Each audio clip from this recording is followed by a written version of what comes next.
Good morning, good afternoon, and good evening, wherever you are. I went away for the weekend, and then when I came back, the League of Legends community had caught on fire. There was a lot of virtual punch-ons and people getting exposed left and right, and someone even did the math on whether LosersQ exists or not, so we got a lot to cover today. Let's jump into it. Let's start off with something wholesome. Dantes hit Challenger in Korea after only 10 days. As we can see on the screen, he streamed for 194 hours and played 291 games. At the time of recording, Dantes sits at 448 LP Grandmaster, just below Challenger, but he's won his last couple games, so it's still promising. He's played 348 games total, which is an average of 23.2 games since he arrived, which is absolutely crazy. I'll keep you guys updated on his rank 1 climb. Now, the next story, I kind of got to chop and change a little bit. There's a few little moving parts here, and we got to go back and forth. But either way, LS and TFBlade really got into it. They found each other in solo queue, and LS was jungling for TFBlade, and TFBlade just went absolutely off on him on stream. Ryscu covered this in a video, so I'll play the footage here for you. You guys can check out the full video in the link in the description below, and then we'll move on to the next part.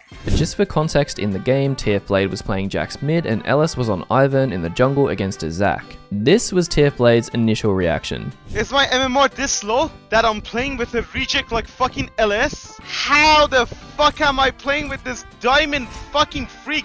Look at this fucking reject. He never picks anything. Dual queues to masters every year. And afterwards, this is how LS reacted. And normally I wouldn't put a clip this long into a video because I like to keep things pretty short for you guys, but I've never in my life seen LS cook someone to this level. I just thought it was pretty funny. What is going on? What is he trying to say? Of course! How can anyone fucking actually support this fucking... How can anyone support you? You're a goblin! No one likes you, which is why every time your boot camp run ends, your viewership goes to nothing! You literally have no friends in the entire scene! Your entire friendship circle is the same circle for the last 6 years! It's people who know you IRL! It's people who were friends with you before you even blew up! You get body slammed by amateur players in North America! I play in scrims versus LCK players. We are not the same. So this video that you guys are watching now is actually already uploaded and ready to go live, except this actually just happened, so I thought I'd better add it in.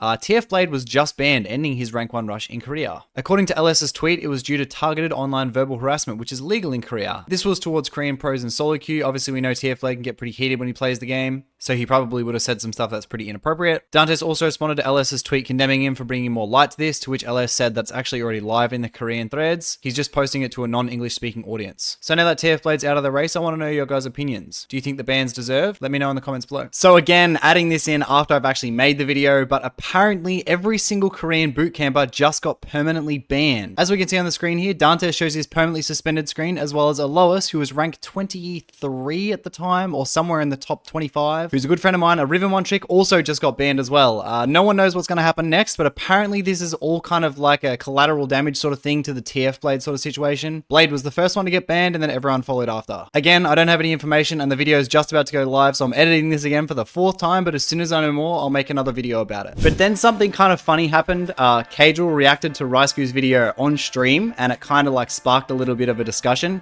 Turns out Caedrel wasn't actually having a go at Ryscu. He was kind of just amazed at how fast Ryscu had made the video on the TFBlade LS drama, but I'll play that kind of resolution here, because then Ryscu reacted to Caedrel reacting to Ryscu, and then Caedrel reacted to Ryscu reacting to Caedrel reacting to... it hurts my head. Alright, we'll queue up and we'll watch this, watch the Caedrel video. It sounded like it was going to be a little negative, but we'll watch it anyway, keep an open mind and see what he says. What the fuck, man? People are milkers. Look at this. Someone made a YouTube video already.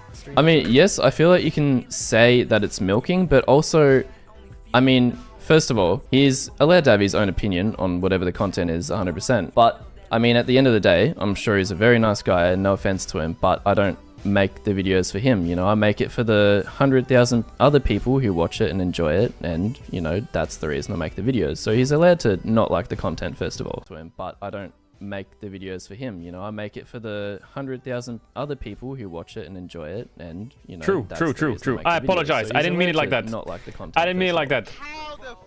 I didn't mean it like that. Okay. I'm also guilty. I think the thing is, right?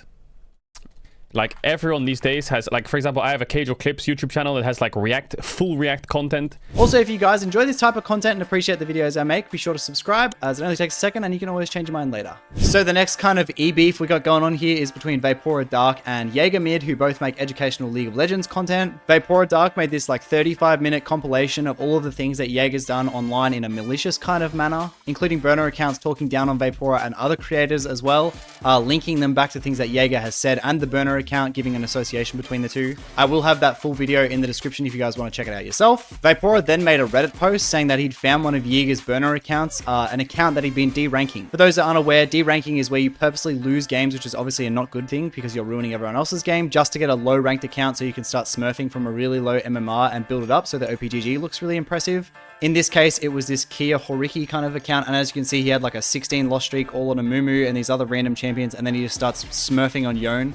You can see he wins basically every game. Obviously, this makes him look really good and really impressive. Obviously, this isn't his rank. So this is definitely not a good thing to be found out for, considering you're an educational streamer ruining the games, assumedly for the players that you're trying to teach. I'm recording this part in post, that's why there's no webcam. But after VaporaDark made those Reddit posts, someone else made a Reddit post about VaporaDark, uncovering 13 smurfs he'd been using for his educational videos, X-Champion to Diamond series, as you can see on the screen. So it's kind of a pot calls the kettle black, but while VaporaDark was smurfing, he wasn't actually ruining games. Like, I mean, a lot of people smurf, whereas Yeager was actually running down games just to de-rank the account. So I think in his situation, it was a little bit worse. Anyway, and the last bit of news involves a Reddit post that I'll have linked in the description as well, but it's basically a mathematical thesis going over the evidence that LosersQ actually doesn't exist. As you can see, there's a ton of words and graphs and mathematical equations and all this kind of stuff. Like, this guy obviously put more effort to this than I did in my entire schooling career, but it all looks pretty condemning stuff, and it actually makes pretty good points about LosersQ not existing. If you guys want to go check it out, obviously the TLDR is that LosersQ doesn't exist, but if you want to check it out, the link will be in the description below.